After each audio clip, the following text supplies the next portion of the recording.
niku wonten golongan kalih. Ada guru yang disebut sebagai guru iku bimbing jasmani, itulah guru dunia. Ada guru khusus bimbing rohani, disebut sebagai guru akhirat. Kedua guru niki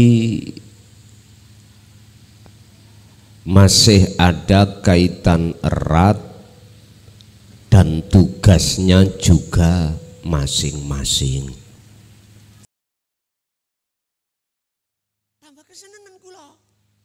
Malah kula nyuwun datang Allah, signale ono 2025 kula ora bakal keluar. Akhirnya banyak sing nangisi. Gus, banyak umat sing akeh sik butuh. Kok sampean gak gelem metu iku piye? Akhirnya saya minta persetujuan. Oke lah, tak sowani datang Gusti Allah. Dengan catatan aku harus membawa proposal. Apa proposalnya? Kediri iki, Kediri, Tulungagung, pundi? Blitar, ya dah. Iku sak daerah napa mboten? Sak daerah mboten? Mboten. Maksud kula satu kabupaten nek ana dobelan untuk khusus sasi Desember. Dadekno sitok. Kediri ana pinten? Kalih nggih. Badas dengan sini. Tolong untuk Kediri bulan Desember dadi siji.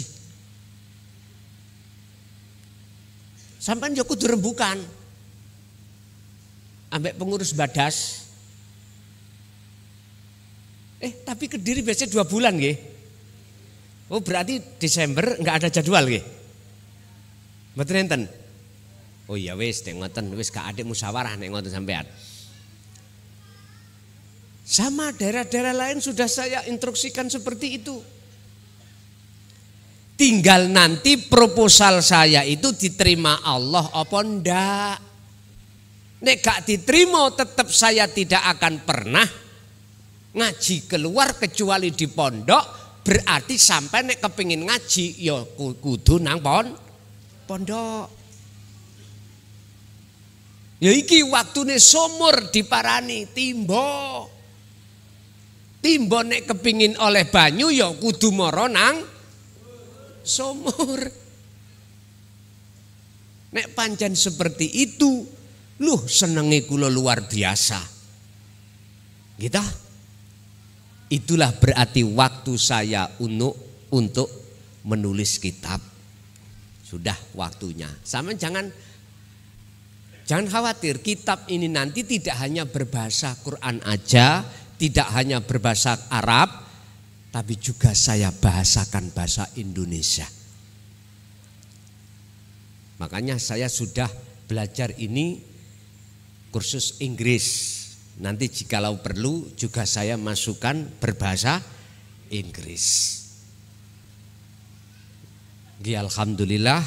Kalau saya diizinkan Allah berbahasa Madura, tak tulis juga dengan bahasa Madura. Ada 2 kitab yang muncul nanti.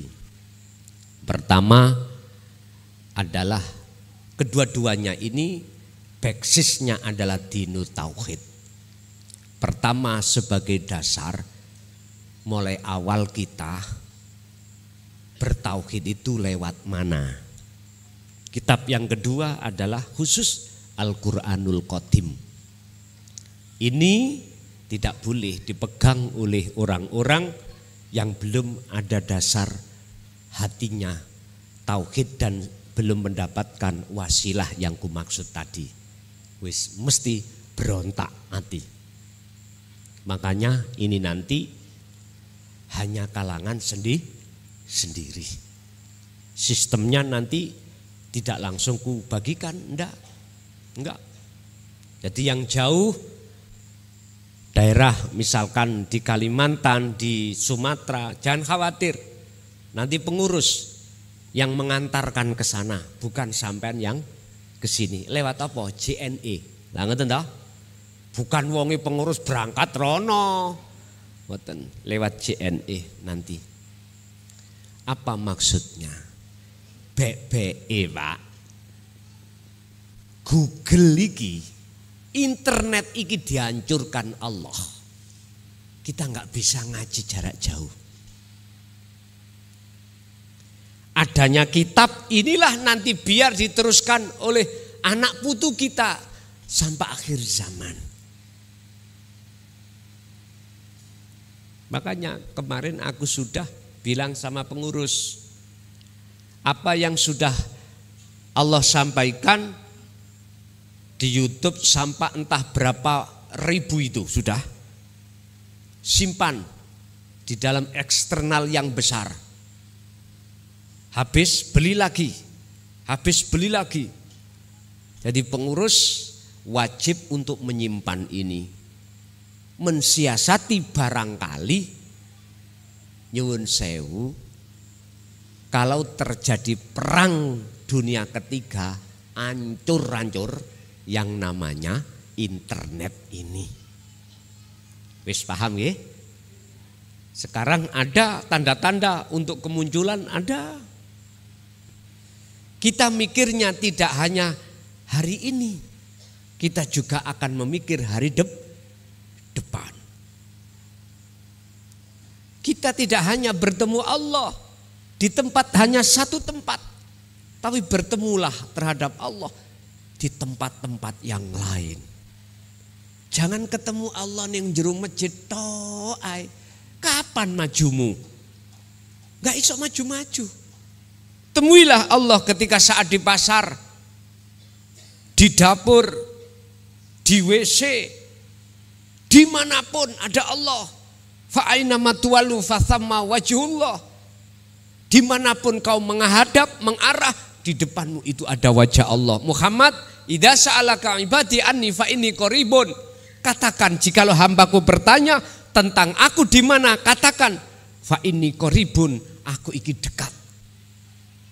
Ya Allah Pak, saking dekati mengapa kita tidak tahu? Itu karena kita menolak bi ayatillah waliqaihi. Kita menolak ajaran guru-guru akhirat kita. Otomatis kita akan menolak untuk bertemu Allah. Sukanya kita bertemu sakliyane Gusti Allah. Jadi barang siapa yang Allah sesatkan, mereka tidak akan pernah menemukan guru akhirat. Gak akan pernah. Karena apa? Karena awal aja sudah ditolak ilmunya. Otomatis benci pada orangnya. Nyun sewu Pak. Saya lebih baik dicaci, dimaki, dibenci orang satu dunia daripada dicampakkan Allah. Betul. Saya lebih suka dicaci orang sedunia daripada saya dibenci oleh Allah. Aku mending Allah sayang padaku daripada aku disayang oleh manusia sedunia. Jadi nyuwun sewu itu pilihan. Yang pilihan terhadap siapapun sah-sah saja. Jenengan punya pilihan.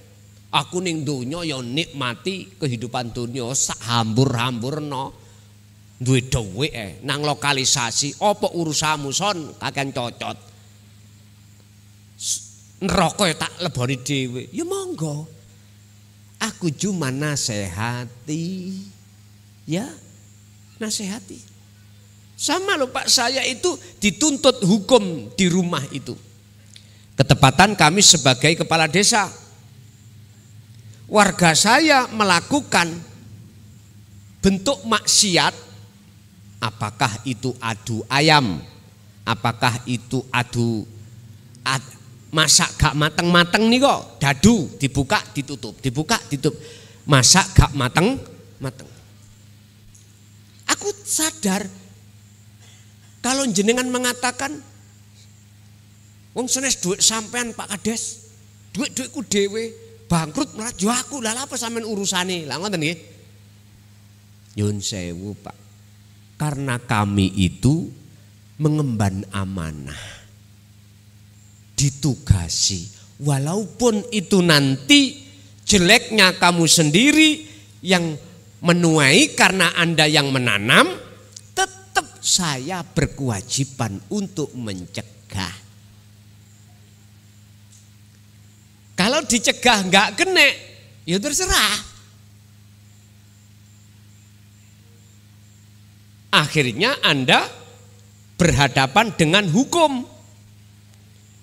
Kalau berhadapan dengan hukum, ya ajak ngomong Pak Kades tulungan. Percuma. Wis masuk dalam LP.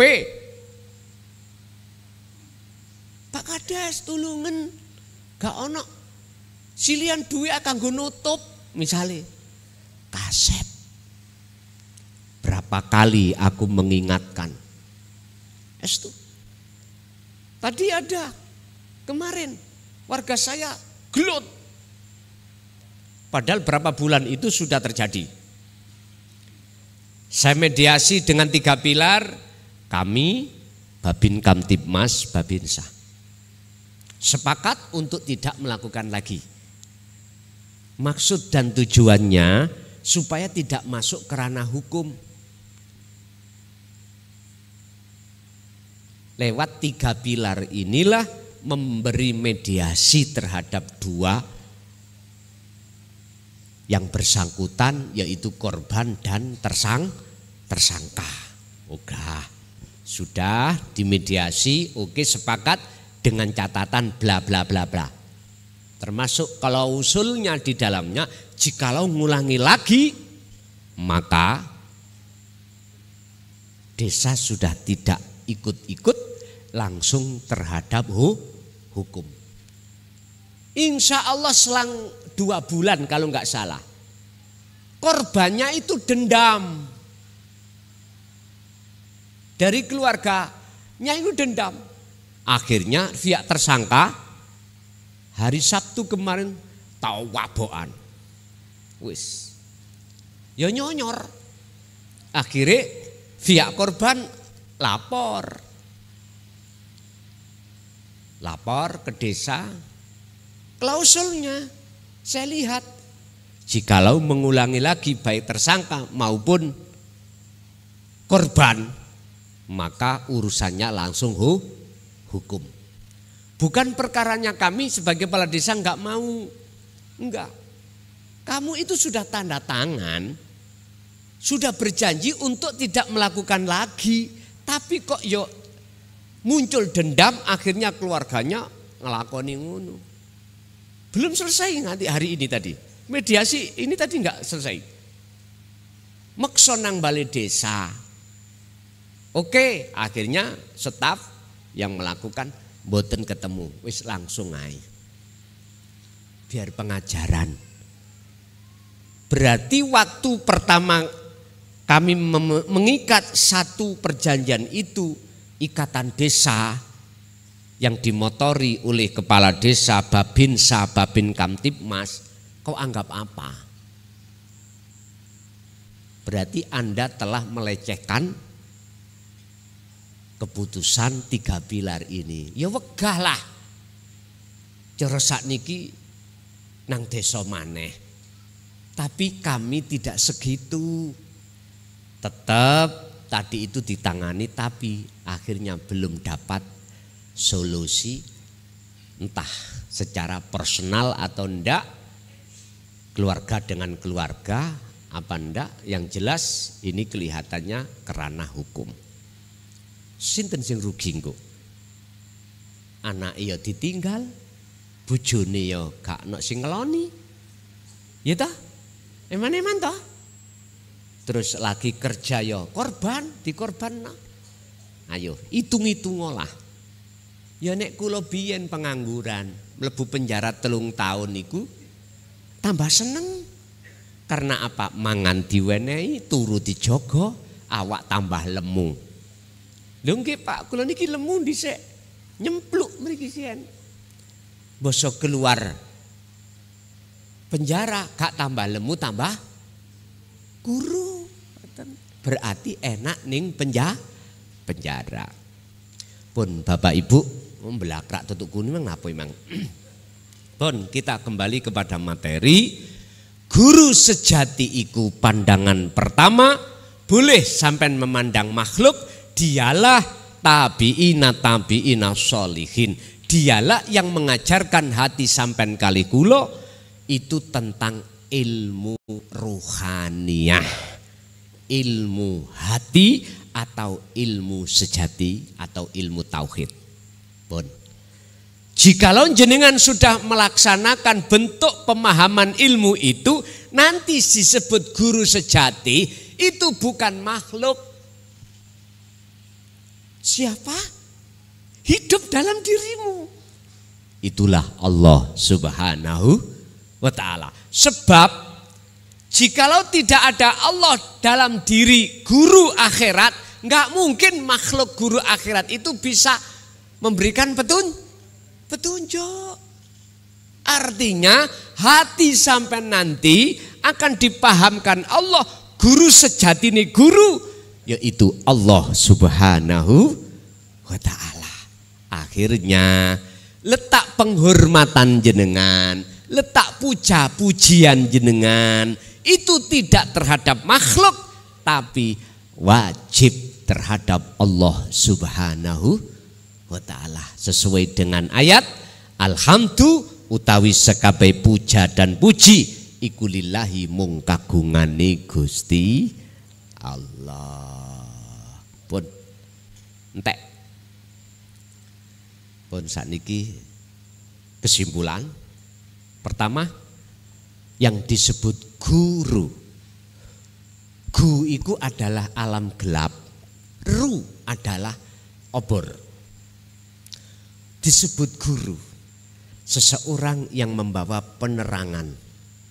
Yang penerangan itu khusus hubungannya dengan ruhaniyah. Apa yang disebut sebagai penerangannya? Apa yang disebut Nur Muhammad? Ilmu, amal, istiqomah. 3 gabungan inilah yang nantinya akan obore ati, cahaya makrifat ati sampai akan menyala. Kalau sudah menyala, maka kegelapan berbentuk wujudin dunia ini akan sirna. Akhirnya yang tampak, yang nyata, yang wujud hanyalah Allah Subhanahu wa ta'ala. Pun ini pun masuk dalam tanya jawab. Sampai nisok rokokan, kat mangkini lambiku rasanya panas.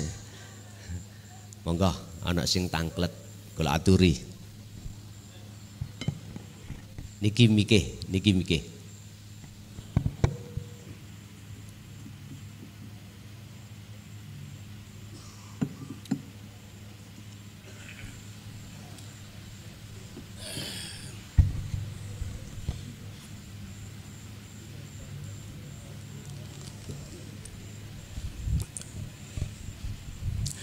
Assalamualaikum warahmatullahi wabarakatuh. Kula saking Mojoreto Gus, badhe nyuwun penjelasan dawuh ingkang sampun jenengan aturaken wau. Walillahil masyriqu wal maghrib wa aina matwallu fathamma wajhullah. Ingkang badhe kula taketaken inggih menika wajhullah, wajah Allah. Kalau kita sholat itu biasanya ada doa ini wajah tu wajhiya. Wajah ini wajah tu wajhiya. nggih. Ingkang kula tangketaken makna wajah niku pripun? Keranten Sepaham saya bahwa ulama itu berbeda pendapat kembalinya wajah. Ada yang di sifatullah, ada yang kembali di zatullah, bahkan ada yang menerangkan di yang lain, ada yang menerangkan yang lain. Yang intinya kami ingin mendapat penjelasan tentang wajah tu itu pripun. Keranten kok nek wong awam seperti kula kan memahaminya sulit. Niku pertama.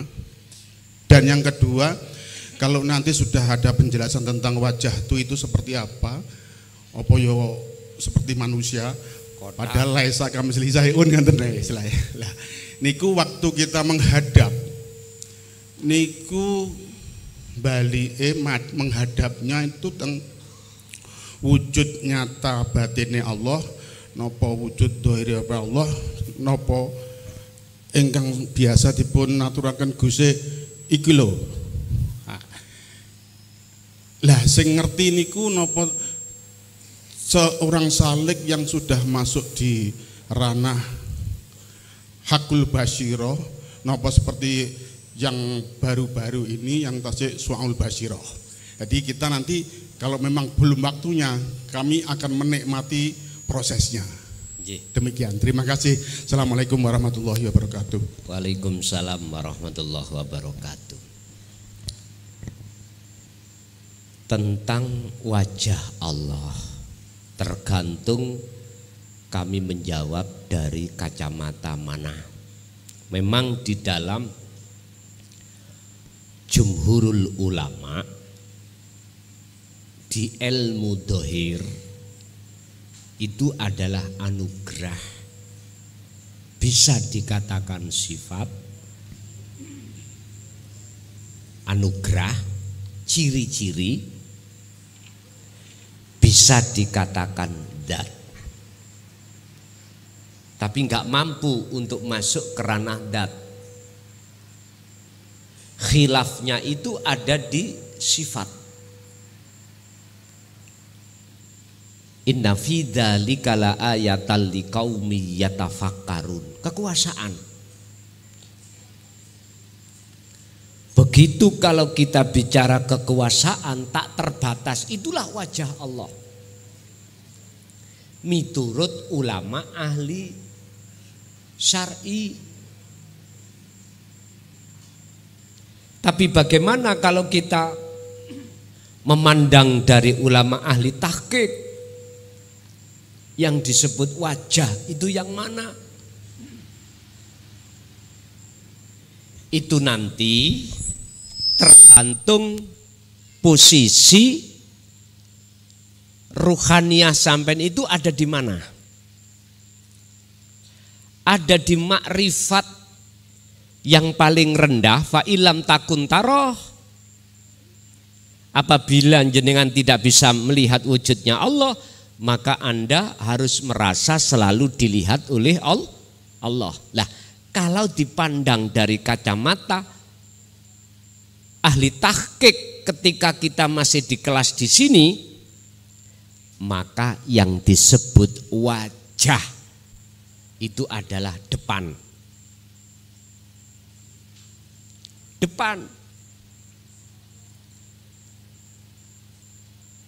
Depan itu tidak barat, tidak timur, tidak selatan, tidak utara, tidak bawah, tidak atas. Fa aina ma tuwallu fa thamma wajhullah. Dimanapun kau menghadap, arahkanlah ke wajah Allah.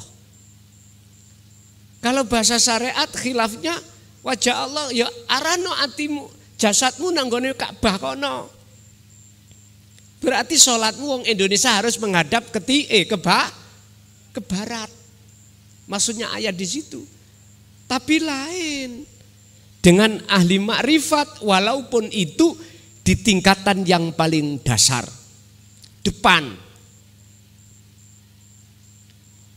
Saya ulang, depan itu tidak timur, tidak barat, tidak utara, tidak selatan, tidak atas, tidak bawah.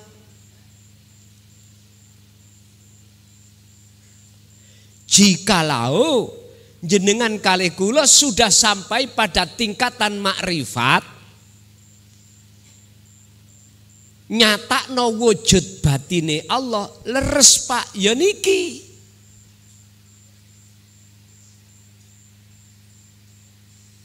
Allah batin lho ya. Nyatane Allah batin. Tapi kalau jenengan iki di makrifat yang paling bawah tadi, jawabnya kosong. Tidak akan pernah sampai akan nyatakno wujud Allah zahir. Wong batine durung kok apalagi zahir.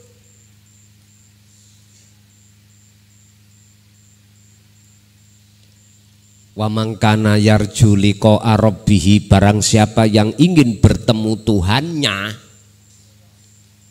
falya'mal amalan sholihan, maka dia harus terus melakukan sejatine dzikir. Wala yusyrik bi ibadati rabbi ahada, dan tidak boleh dalam hati ini ada keakuan makhluk. Bon, niki kan ada proses.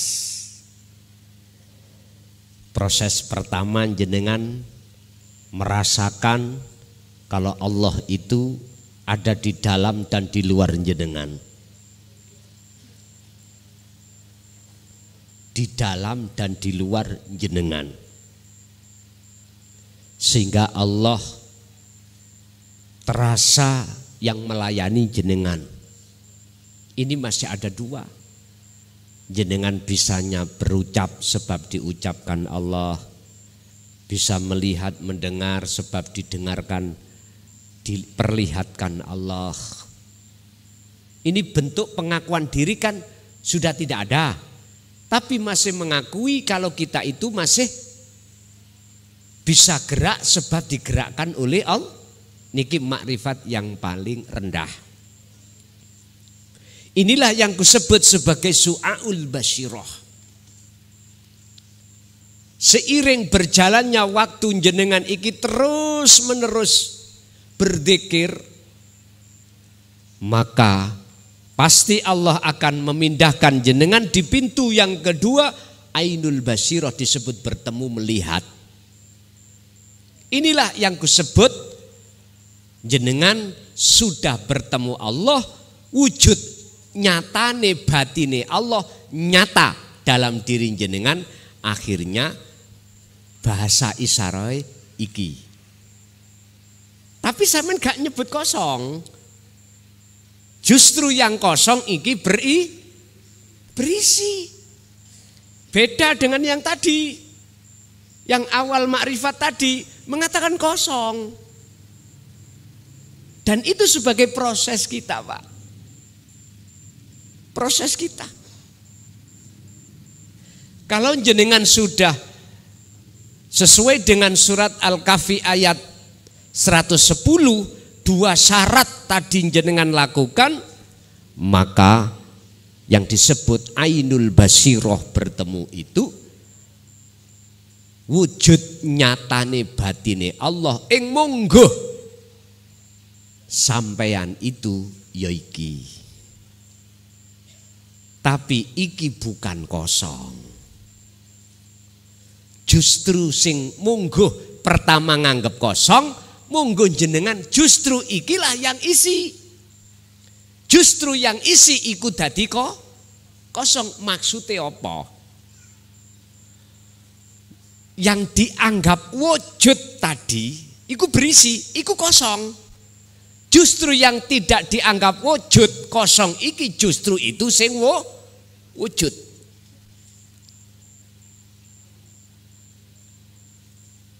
Akhirnya Pak, jenengan iki dipindah Allah pintu yang ketiga, hakul basyirah, menyatakan nyatakno wujud batin dohire Allah. Akhirnya disebut la ilaha illa ana. Apa yang dikatakan kosong tadi dan apa yang dikatakan yang tidak kosong berisi tadi, bagi jenengan itu sudah tidak ada bedanya. Itulah akhirnya jawabnya laisa kamislihi syai'un. Kalau boleh saya katakan, antara cahaya ambek setrum listrik ini yang menghasilkan padang nggak bisa dipisahkan. Tapi jangan anggap cahaya dengan setrum itu dua, jangan. Anda harus masuk syuhudul wahdah fil kasroh. Ahad di dalam banyak.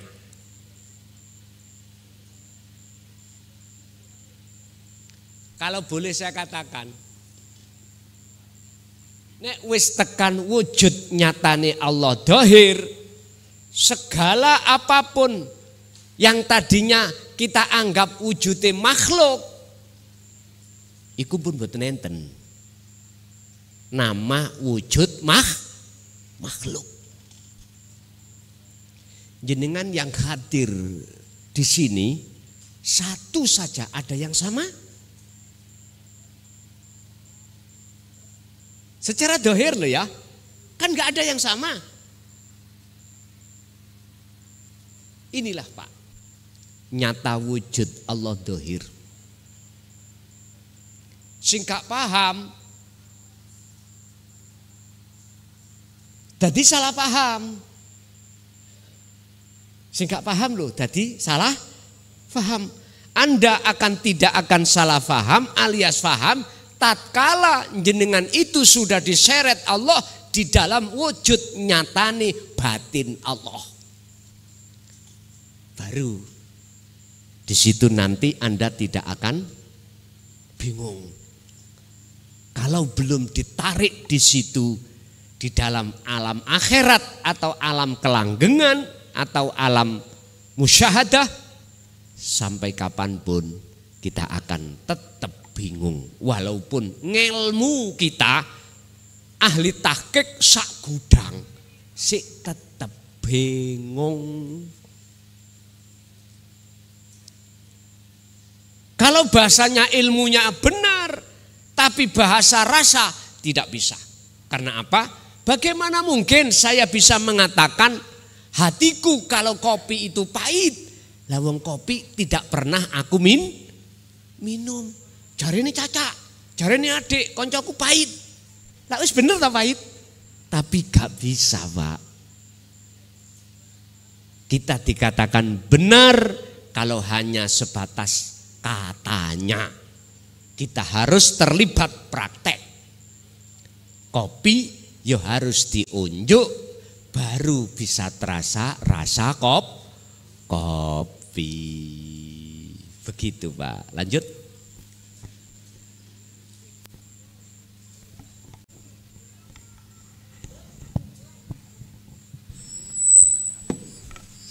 Masih ada? Masih. Monggo, niku Mbak Putri, monggo Bu. Kasih mic-nya itu, oh ada. Oh, kaula riyen apa? Bentar Bu ya. Nggih. Assalamualaikum warahmatullahi taala wabarakatuh. Waalaikumsalam warahmatullahi wabarakatuh. Nyuwun pangapunten saderenge kawula niki nembe alias perdana wonten mriki. Nderek ngaos saking panjenengan. Kula niki nggih ngaos kitab segedhik babagan tauhid kalih kiai-kiai desa ngoten. Nggih. Lan niki wonten kesimpulan saking kawula ngaos niku ngeten, menawi bilih enten klentunipun panjenengan leresaken ngoten Gus. Lan kula niku yakin sejatosipun urip iku Allah. Lan sedaya ingkang urip ana bumi adalah Allah, lan wujude bumi lan saisine iku wujud kuasane Gusti Allah. Lan sedaya ingkang urip mulai saking minannas wa hayawani wa syajarah huwa Allah. Seperti contoh hidup yang benar sejatinya hidup pada pohon adalah Allah, dan wujud dari pertumbuhan pohon bisa tumbuh dan berkembang adalah dari kuasane Gusti Allah. Tetapi mboten sami kalian manungsa ingkang nggadhahi nafsu. Bentuk saking nafsu piyambak niku kados asu kang galak. Dados apabila menuruti kemauan dari asu galak utawi nafsu, maka akan semakin kuat dan bisa jadi kita yang disopir oleh nafsu utawa asu galak. Tetapi asu sing galak niku saged nurut utawi manut kalian tuane. Sing apabila ngertos kepriben polahe utawi butuhe nafsu utawa asu galak. Ingkang dados tuan dari nafsu utawi asu galak iku diri manusia dengan cara melawan nafsu hingga melemah. Dengan mengenal pada diri pribadi bahwa kita hidup bukanlah hidup diri makhluk, tetapi hidup yang sejati pada diri adalah Allah. Maka semua tujuan pada diri bukanlah terhadap dunia maupun yang lain, tetapi tujuan diri adalah untuk menuju yang hidup huwa Allah. Lan kawula yakin sedaya ingkang polah saking menungso hayawan wa syajarah huwa Allah, maka kawula yakin sedaya perkawis ingkang nimpa dumateng diri kawula kronten oleh makhluk ingkang lintunipun, entah niku perkawis baik utawi buruk, yang saya ibaratkan perkara tersebut seperti nutrisi pada diri saya, bahwa apabila diri bisa menerima nutrisi utawi perkara Allah, bahwa itulah yang menimbulkan buah dan rasa kehidupan yang sejati. Dados niki kawula nyuwun pitedah saking panjenengan untuk dibimbing secara rohani dari awal hingga menuju liqa. Lan umpami wonten baiat, kawula nggih purun nderekaken panjenengan Gus. Cekap semanten bilih wonten kelentunipun kawula matur, kula nyuwun agunging sesamudra pangaksami. Assalamualaikum warahmatullahi wabarakatuh.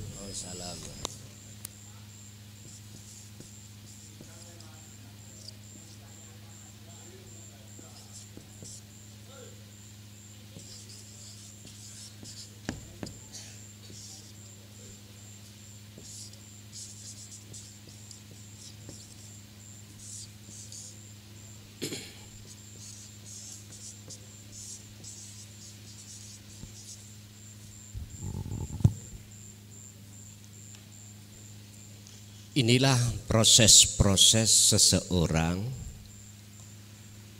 yang melakukan perjalanan wa inna ilaihi raji'un atau liqa pada Allah. Apa yang jenengan sampaikan tadi benar. Sebagai membuka rahasia tentang ilmu yang khusus, rahasianya Allah. Ketika ilmu itu sudah dibukakan, akhirnya munculnya satu kefahaman dalam diri si salik, atau saya sebut sebagai ruh. ketika saat ruh memang betul-betul dalam hatinya ingin liqa bertemu Allah, wajib ruh itu harus memunculkan namanya imanul haq, iman yang benar, atau disebut ihsan, bahasa Jawa rasa.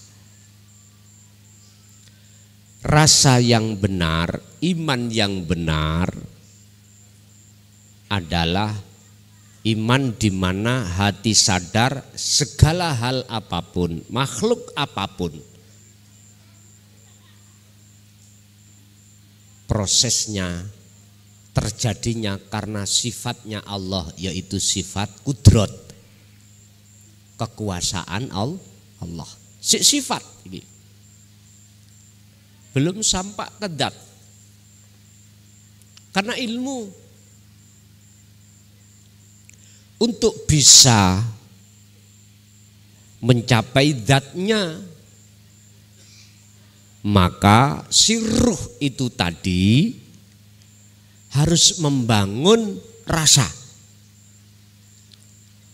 Caranya apa? Kasih itu wasilah, kasih itu tali. Tali ruh nang Allah itu harus dikasihkan. Apa talinya? Wahuwa adzikru bisiril asror.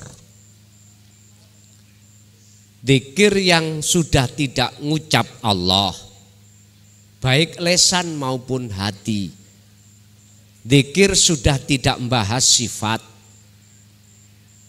sifat kudrat tadi, ndak.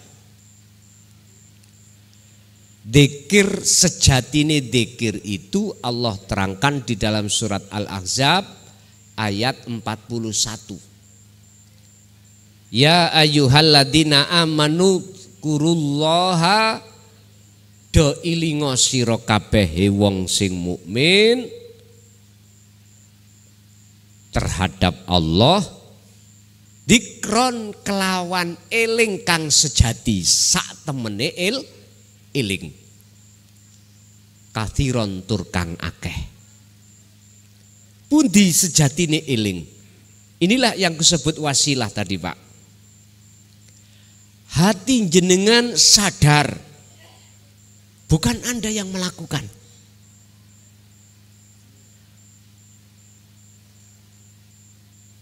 Bukan makhluk,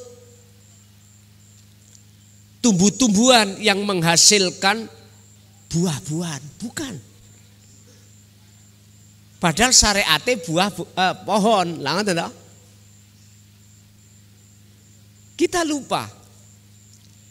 Di dalam dan di luar pohon itu siapa? Yang bahasa Jawa mengatakan hidup.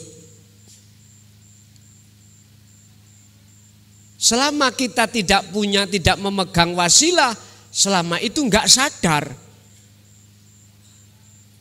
Kalau munculnya buah itu dari Allah, dari hidup, enggak sadar. Mesti kita mengatakan dari pohon.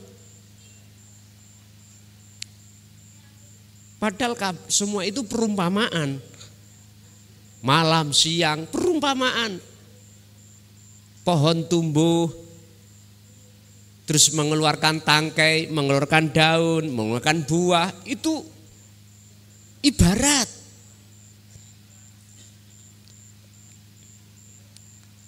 Inna fi dzalika laayah. Itu ada tanda-tanda kekuasaan Allah. Kalau kita bicara tanda-tanda kekuasaan Allah, kita masih bicara sifat, berarti ruh itu belum membangun sejatine dzikir, belum. Berpikir tafakur itu kita masih di akal. Memang prosesnya dari situ, Pak. Memang prosesnya dari situ. Loh, kalau jenengan betul-betul sudah membawa tali itu, otomatis akan muncul dalam hati jenengan satu kesadaran bukan makhluk itu yang berperan. Misalkan jenengan sholat, ningati sampean sudah tidak merasa jenengan yang sholat. Yang melakukan sholat aktivitas bukan kita, tapi hidup dalam diri kita. Jikalau hati sudah terasa di zona itu, maka inilah Pak yang disebut waqumu lillahi qanitin. Sholat itu kau jalankan dengan khusyuk. Wa qala aidan aqimis sholat lidzikri. Tegakkanlah sholat semata-mata ingat padaku. Ya itu tadi ingat. Nafsu gak iso mlebu Pak nek niki. Gak bisa. Kalau belum masuk di sini, ngerti segawon ya, asu. Kalau dalam ayat Allah katakan mereka yang belum ada di sini, ulaika kal an'am balhum adol. Dalam ijma' qiyas, beberapa referensi kitab yang bernafaskan tasawuf, ada yang mengatakan segawon sing liar, iku nggak pernah mau ngikuti kita. Itulah nafsu memang. Mana wujudnya nafsu? Ya keakuan kita yang merasa kita melakukan, ya itulah nafsu. Masih liar karena belum jinak. Karena ruhaniyah kita itu masih ngaku-ngaku, masih terkendali oleh hawa nafsu. Nah berhubung jenengan ini katakanlah sudah memegang wasilah tadi, beda. Pasti jenengan yang muncul dalam diri bukan aku sampean. Bukan aku kita makhluk yang bisa melakukan. Mesti dalam hati jenengan urip itu mengatakan innani anallah. Makanya saya katakan di dalam ruh itu ada rasa atau ihsan. Di dalam ihsan, manakala ihsan itu betul-betul sudah terbangun, maka ada nur makrifat atau cahaya.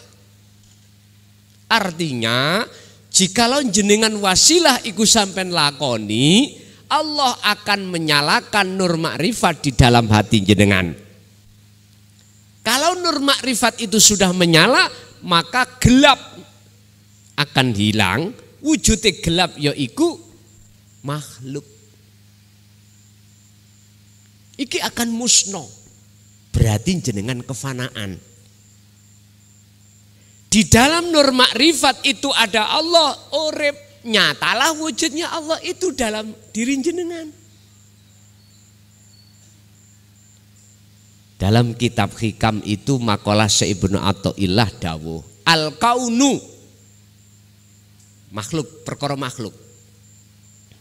Utawi kaun makhluk minal mukawwanat.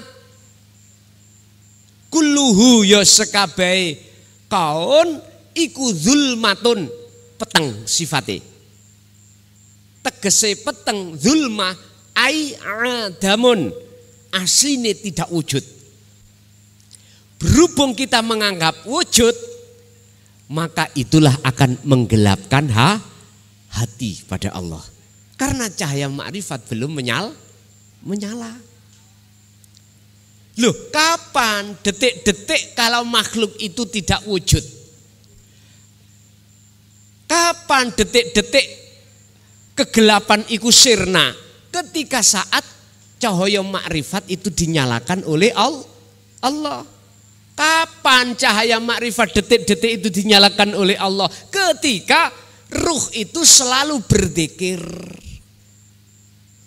Sing ku maksud bukan zikir sing dihitung niku lho, Pak. Bukan di lesan niku lho. Wow. Zikir sing dimaksud di sini zikron katsiron. Sejatine zikir adalah la ilaha illa anta subhanaka inni kuntu minadz zalimin. Tapi gak diucap. tapi disadari tadi dirasa. Makanya di dalam Al-Quran tentang tauhid pendidikan umat Islam pertama la ilaha illallah. La ilaha illallah. Iki syariah. Kedua la ilaha illallah. Iki thariqah. La ilaha illa anta. Iki hakikat. Yang terakhir la ilaha illa ana. Iki makrifat. Udah selesai.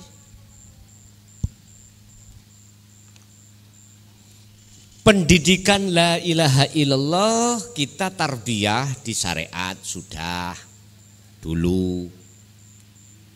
Di thariqah sudah. Sekarang umat ini harus dikenalkan la ilaha illa anta. Supaya tahu wasilah sesungguhnya itu yang mana. Beda kalau kita bicara di tauhid la ilaha illa anta dan huwa tentang wasilah loh Pak. Beda.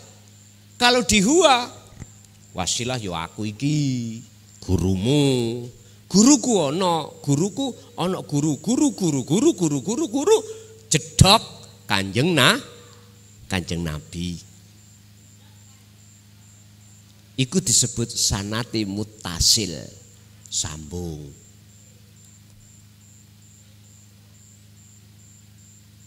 Lah Rasulullah jedok Gusti Allah. Aku tanya, nek pancen seperti itu, sudahkah kau berwasilah itu likok datang Allah? Anda sendiri yang menjawab. Anda sendiri. Tapi kalau tauhid la ilaha illa anta berbicara tentang wasilah, langsung Allah.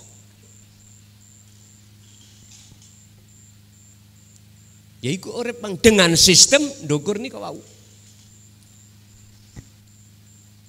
Aku berani taruhan. Aku berani taruhan apapun yang diminta.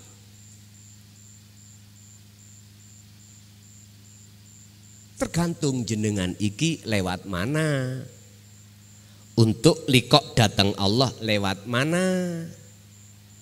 Kalau jenengan berpedoman dan berkeyakinan yang dimaksud wasilah lewat sanad-sanad tadi, aku tanya, sudahkah ada tanda-tanda kewusulan dirimu pada Allah? Anda sendiri yang menjawab, saya tidak menjawab. Aku bertanya kepada seluruh saudaraku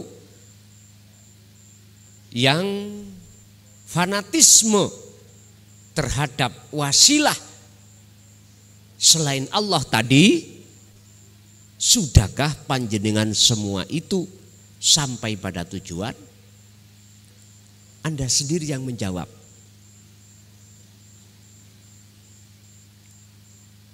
Sebab secara hakikat disebut wasilah adalah jalan tali langsung hubungan ruh dengan Allah. Allah gak ada Pak. Allah di dalam diri Anda sendiri. Mengapa? Menurut huwa Allah di arsana. Kita akan naik ke sab langit 7 sana. Ora iso. Padahal sab langit 7 ada di dalam dirimu sendiri. Pandangan hakikat bukan langit-langit itu Pak. Tapi dirimu. Ada rambut, ada kulit, ada daging, ada balung, ada sumsum, apalagi ada getih. Mohon maaf, bahasa wujud dohir ikulah langit. Lah Allah bersemayam di situ, urip iku. Akhirnya darah bisa mengalir kita. Wis macam-macam. Di Di dalam Al-Quran belum saya temukan satu ayat pun. Kalau berbicara tentang di manakah Allah, itu jauh nggak ada, Pak. Mesti korib, dekat. Bahkan lebih dekat daripada urat leher. Mohon maaf, barangkali keterbatasan saya untuk menemukan ayat itu, mohon dibantu. Yang jelas, satu pun ayat yang mengatakan bahwasanya Allah jauh enggak ada. Yang ada Allah itu dekat.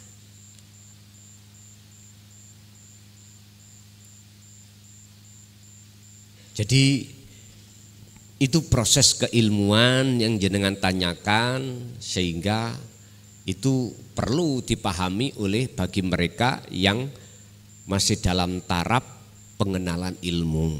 Sebab ada 3 hal yang harus kita lakukan: ilmu, amal, istiqomah, yang disebut takwa nanti di situ.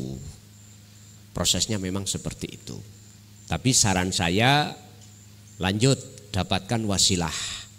Kalau wasilah itu sudah sampai dapatkan dan jenengan ngelakoni, maka seluruh rahasia tentang rahasiane ilmu Allah kebuka dalam hati jenengan. Semuanya kebuka, walaupun awalnya jenengan nggak pernah belajar. Karena Allah sendiri wa 'allama Adamal asma'a kullaha, sing mulang Nabi Adam iku Gusti Allah. Bapak Ibu, jadi kalau saya ditanya apakah itu benar-benar benar, Pak, itu proses kefahaman ilmu dan itu penting supaya tidak bingung kita ketika saat kita melakukan kholwat dalam rangka liqo datang Allah. Nggih.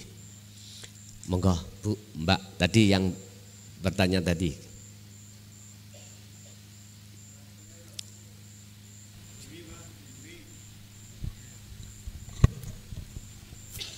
Assalamualaikum warahmatullahi wabarakatuh. Waalaikumsalam warahmatullahi wabarakatuh. Saya jamaah dari Perak Jombang, Gus. Dari Perak Jombang. Perak Jombang. Adoh. Oke. Biasanya ningali saking YouTube. Sudah bertemu Gus sudah 3 kali ini. Waktu di Kediri semua. Sebenarnya pengen ikut yang waktu di tempat yang jauh-jauh. Tapi karena berhubung terkendala jarak, mungkin bisanya cuma mengikuti Gus dari YouTube. Jombang mana? Perak. Oh, Perak. Nggih. Iya. Nggih, nanti bisa sekali-sekali Gus ngaji datang mriko. Monggo. Moga-moga. Kula saya mau tanyakan nggih Gus. Setiap manusia itu janganlah mati sebelum bertemu dengan Allah nggih. Kemarin di YouTube Gus kan ada yang mengatakan seperti itu. Dan syarat bertemu dengan Allah dengan ibadah baik secara zahir maupun batin. Yang saya mau tanyakan dalam syariat nggih, kalau orang perempuan pada saat haid itu gugur kewajiban untuk sholat, untuk puasa, untuk haji dan lain-lain yang hukumnya syariat nggih. Lah bagaimana hukumnya kalau tidak boleh sholat? Berarti kita tidak bisa bertemu dengan Allah, Gus.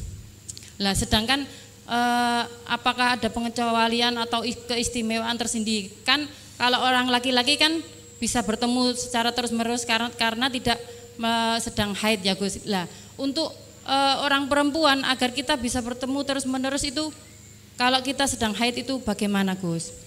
Nggih. Agak banyak pertanyaannya, enggak apa-apa Gus? Enggak apa-apa. Oh, nggih. Ado-ado Pak Bu nggih. Ado-ado. Okay. Hukum orang haid kalau ke makam menurut makrifat itu gimana Gus? Boleh apa hukum tidak? Orang haid? Iya, ke makam ziarah. Ke makam ziarah.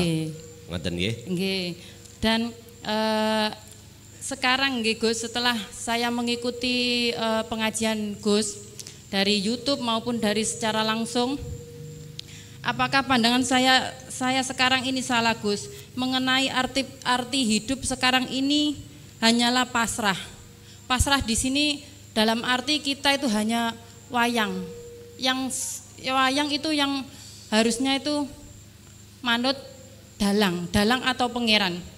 Nah, kita dalam pandangan saya sekarang hidup saya ini sekarang cuman bersyukur atas semua nikmat dan pasrah atas apapun yang terjadi dalam kehidupan saya.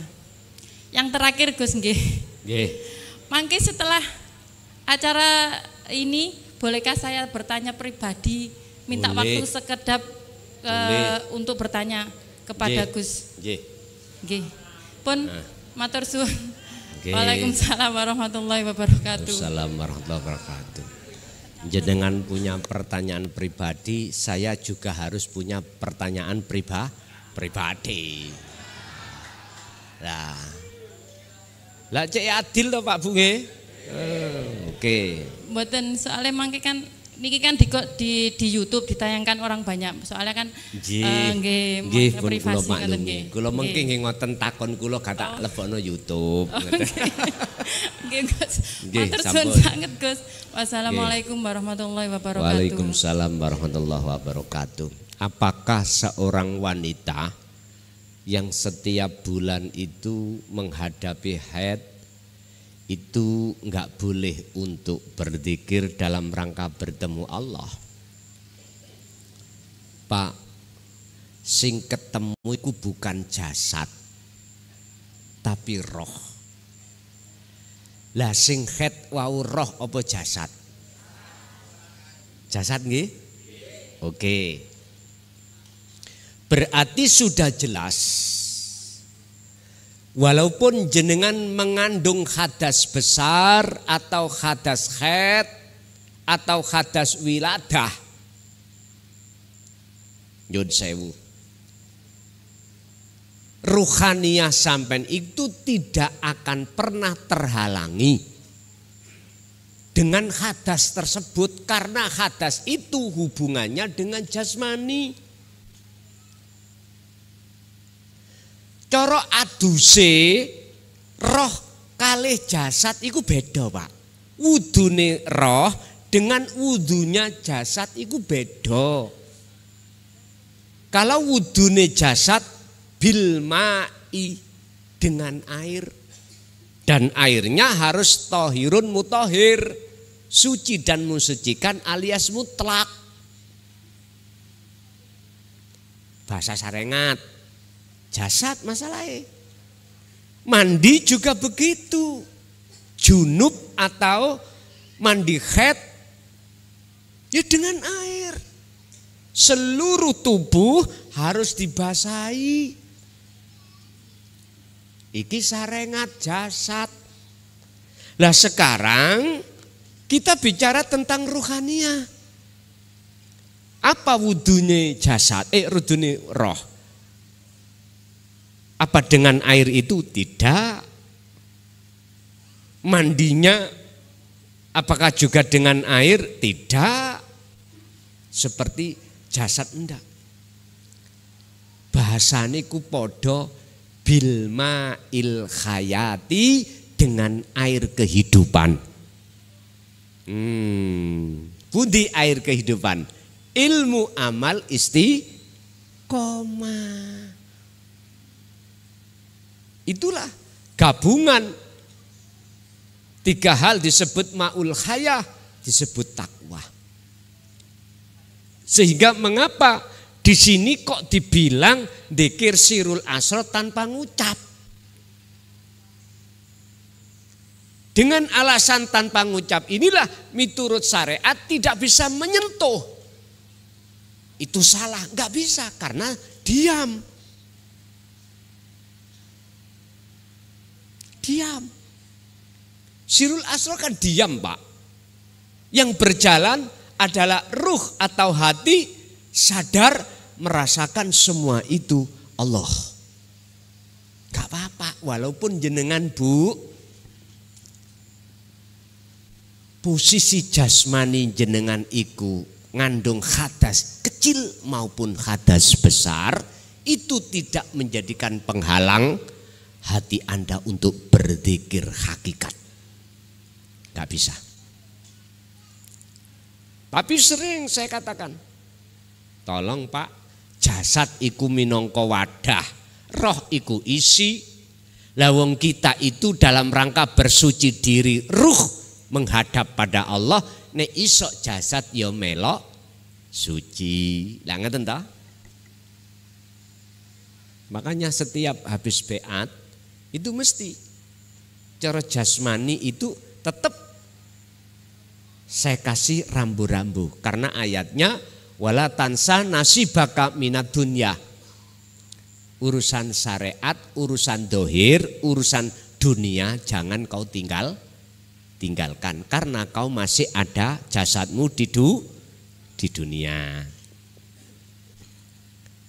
Tapi saya tidak menyalahkan bagi jenengan wis tak tinggal kabeh. Bojo anak donya brono tak tinggal. Gendengai tengah dalan. Apakah itu salah? Enggak, kalau menurut saya. Enggak. Enggak. Karena dia tinggalkan seluruhnya. Karena beralasan dohir iki ndadekake kula terbelenggu, dunya iki ndadekno kula terbelenggu, makhluk iki ndadekno atiku terbelenggu, terpengaruh, wis tak tinggal. Loh, wali-wali dulu, kiai-kiai yang sudah mencapai tingkatan makrifat dulu, mayoritas itu seperti itu. Kalau sekarang zamannya wis gak seperti dulu Pak Bu. Dulu itu olehnya ngelakoni ngoten memang larang sandang, larang pangan. Pun satu, jadi tidak Bu, tidak menjadi penghalang jenengan. Senaoso jenengan head, dikir tetap jalan terus. 24 jam. Itu jenengan lampai sak mampu jenengan. Pun satu. Nomor 2, lali. Hukum orang haid kalau ke makam atau ziarah kubur. Nggih. Kalau dari sisi hakikat no problem. Karena jenengan kan mau kirim donga. Ya dah? Kirim donga sampean jangan diucap di lesan. Sudah cukup hati sampean berzikir sirul asrar. Tujuan sampean kan gak metui ahli kubur makhluk toh, metui Allah. Urusan yang ati sampean iku ada keinginan, ya Allah ampunilah orang tua saya. Tapi hati sampean harus bertajalli. Kalau hati sampean bertajalli berarti bukan jenengan toh yang mengatakan ya Allah ampunilah dosa orang tuh. Terus siapa? Allah sendiri. Ini memang etika, hati yang sudah berhakikat itu harus di situ. Berangkat ke makom secara jasmani atau tidak sama saja. Karena tujuan sampean itu secara rohani tidak likok pada selain Allah, likoi pada Allah. Inilah yang dimaksud dalam satu hadis, awalatun solihun yad'ulah. Doa anak soleh yang diharapkan orang tua itu. Anak soleh ini yang kumaksud anak yang sudah mencapai tingkatan makrifat pada Allah. Berarti yang agawe semuanya mosok anak makhluk. Senes toh? Allah sendiri. Akhirnya muncullah sifat jaiznya Allah. Kalau sifat jaiznya Allah, maka tidak ada satupun makhluk yang bisa menghalang-halangi. Jaiz iku wenang. Wenang. Bagaimana mungkin Allah bisa terhalangi oleh sesuatu? Padahal sesuatu di mata Allah itu sudah tidak ada. Bagaimana mungkin saya itu tidak bisa metui jenengan dan jempok jenengan sementara yang menghalangi perkara kulon jempok sudah tidak ada. Berarti jenengan iki sudah akdun nikah. berarti nggak ada batas. Paham nggih? Nek belum akdu nikah ono batas, Pak. Jangankan menyentuh secara syariat, ketemu aja karena itu bukan muhrimnya secara syar'i, nggak boleh toh? Nggak boleh. Jikalau menimbulkan syahwat. Tapi sudah nikah, ada batas betul? Nggak ada. Bahkan jangankan melihat, mendemok mawon ganjaran. Lah ngoten nih, apa maneh malam Jumat. Niki malam apa? Malam Senin ya. Iku maksudnya apa? Kalau jenengan itu sudah betul-betul nikah dengan Allah. Niki liko maksudnya. Udah sifat jaiznya Allah yang berbicara pada diri panjenengan. Jadi mboten napa-napa, Bu. Karena apa alasannya? Karena sing datang, yang didatangi iku bukan siapa-siapa. Kecuali hanyalah Allah. 2. Tapi berhubung kita diikat hukum syariat, morotok gak apa-apa tapi meneng. Ojo moco Yasin, ojo moco lesan Fatihah, jangan. Cukup di hati, ya Allah ampunilah segala dosa orang tuaku. Letakkanlah di alam yang terang, pindahkanlah dari alam yang gelap, tapi hati sampean bertajalilah. Pun 2. Nomor 3. Nggih. Setelah ngaji sekarang ini Gus nggih. Saya sekarang sudah tidak tawakal tadi ya? Nggih. Oke. Ibaratnya gini Gus. Saya sekarang menjalankan apapun kehidupan ini sudah tidak mengharapkan pahala. Hanya pasrah dan mensyukuri nikmat dan rahmat yang Allah berikan kepada saya atas hidup ini. Wa anibu ila rabbikum wa aslimu lahu.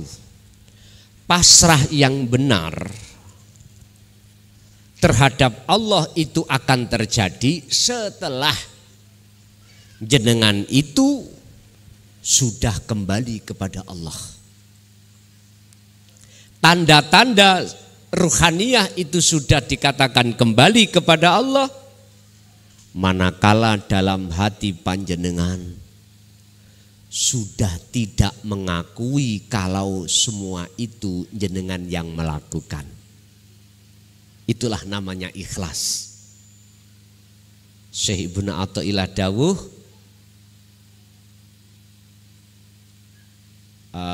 al-a'malu suwarun qaimatun, utawi kabeh laku amaliyah apa wae iku laksana seperti patung. Seperti wayang. Biar patung itu bermanfaat, bisa seakan-akan bisa bergerak, amal ini bisa manfaat, wa arwahuha harus dikasih roh.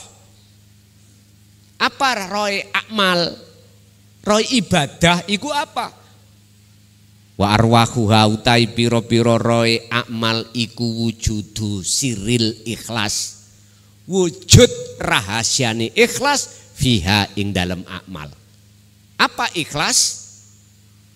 Orang ngaku.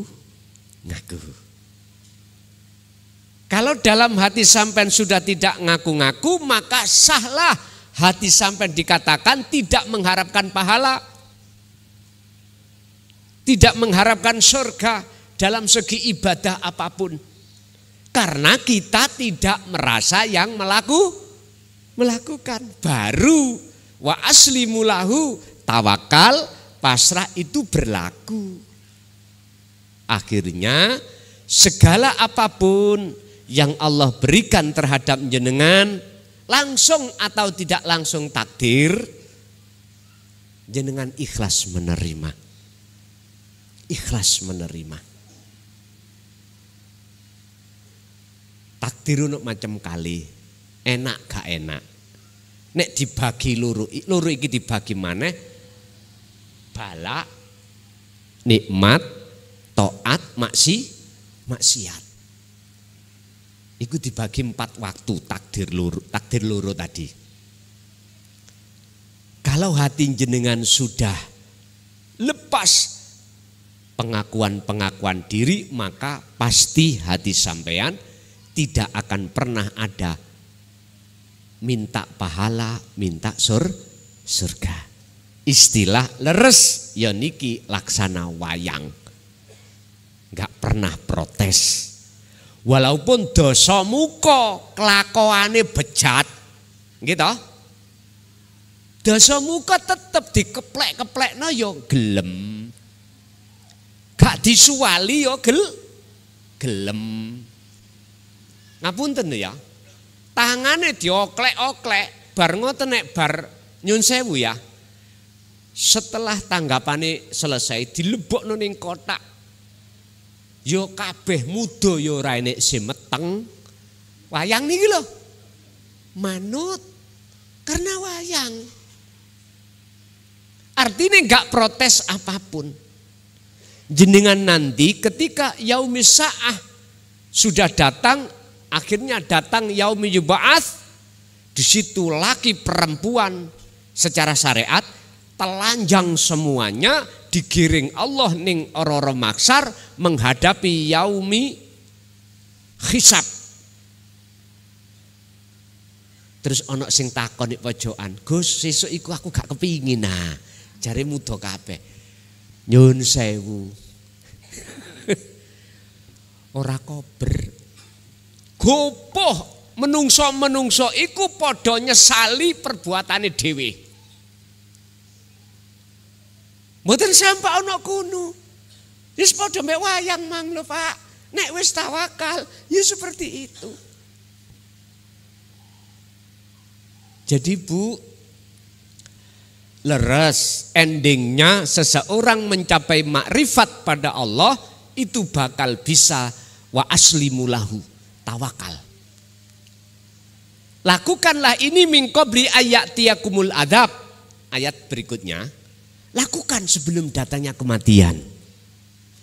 Jikalau enggak, summalatun sorun.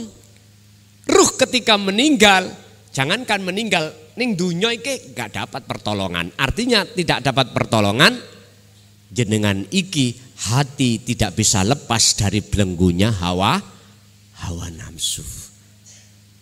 Untuk selanjutnya, oke, nanti bisa kita masuk sana, nggih. Nggih, ada lagi, Pak, Bu? Monggo, Bapak Kilen.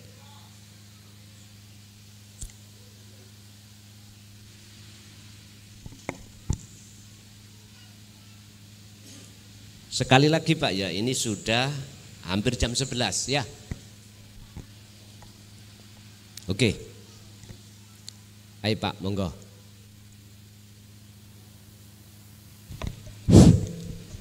Assalamualaikum warahmatullahi wabarakatuh. Waalaikumsalam warahmatullahi wabarakatuh.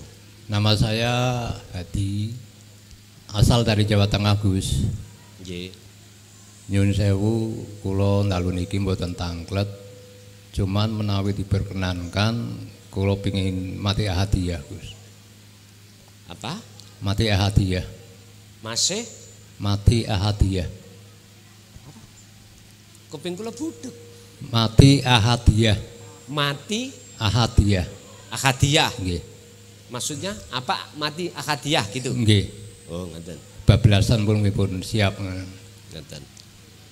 Sampun? Sampun. Nggih. Matur nuwun. Assalamualaikum warahmatullahi wabarakatuh. Waalaikumsalam warahmatullahi wabarakatuh. Mutu qoblal maut, matilah kau sebelum kau mati. Itu yang disebut mati dalam ahadiyah. Ngeten.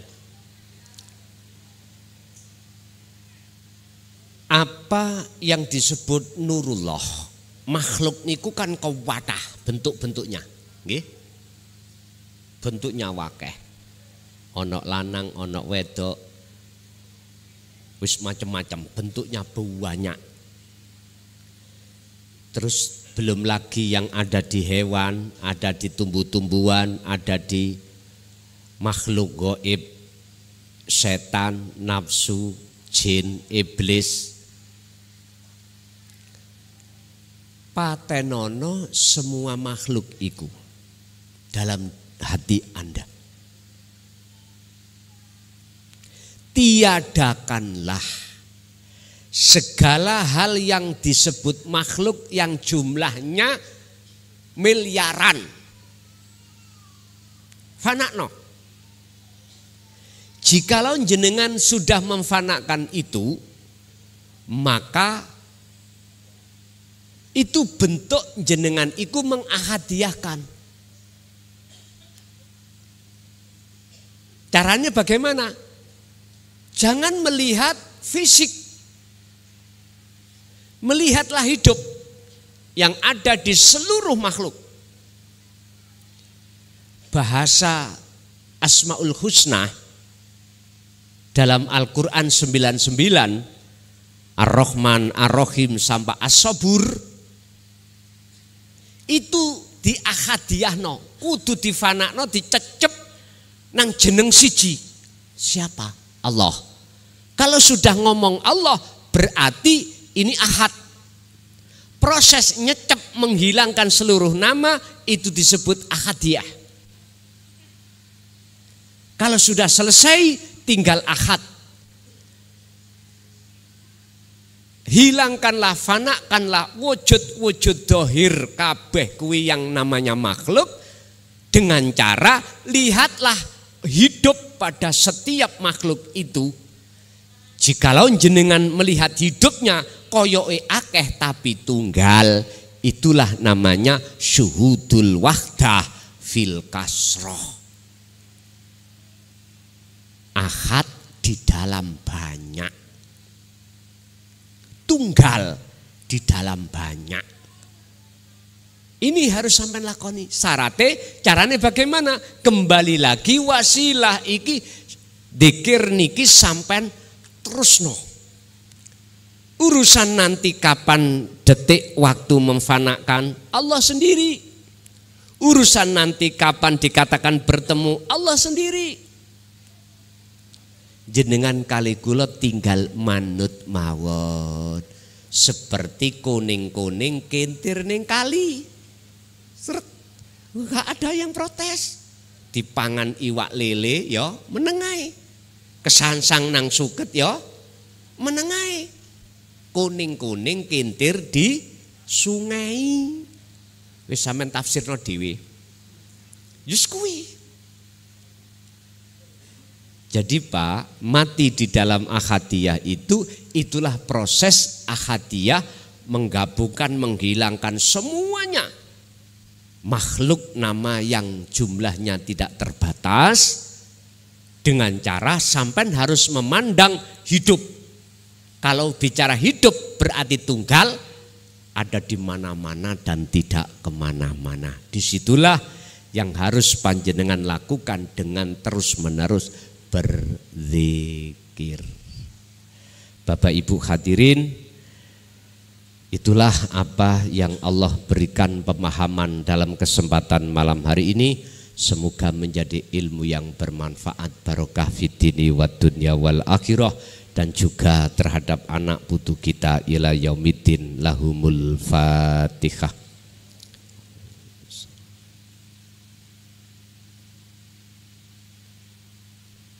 Akhirul kalam. Assalamualaikum warahmatullahi wabarakatuh.